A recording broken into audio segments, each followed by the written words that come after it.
কোন মানুষের ঘরে যদি অভাব অনটন আসে আর সে যদি সূরা ইখলাস তেলাওয়াত করে, তার ঘর থেকে অভাব অনটন দূরে চলে যায়। আবু আইয়ুব রাদিয়াল্লাহু তাআলা আনহু বলেন, মসজিদের মধ্যে সাহাবায়ে কেরামদের নিকট ওয়াজ করতেছেন, যে এই ব্যক্তি 3 বার সূরা ইখলাস পড়বে, এক খতম কোরআন শরীফের সওয়াব হয়ে যায়। ইন দ্যাট টাইম রাসূল সাল্লাল্লাহু আলাইহি ওয়াসাল্লাম এসেছেন। আবু আইয়ুব আনসারী যা বলেছেন তা সত্য বলেছেন, নবী সাক্ষ্য দিয়েছেন সত্য বলেছেন।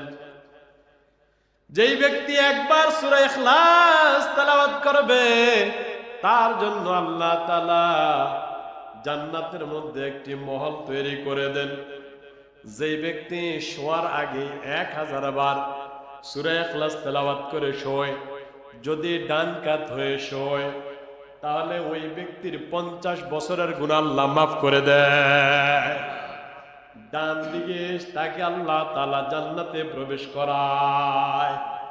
যেই ব্যক্তি স্বপ্নে দেখে সূরা ইখলাস তেলাওয়াত করতেছে, ওই ব্যক্তির ঈমান আল্লাহ তাআলা বাড়িয়ে দেয়।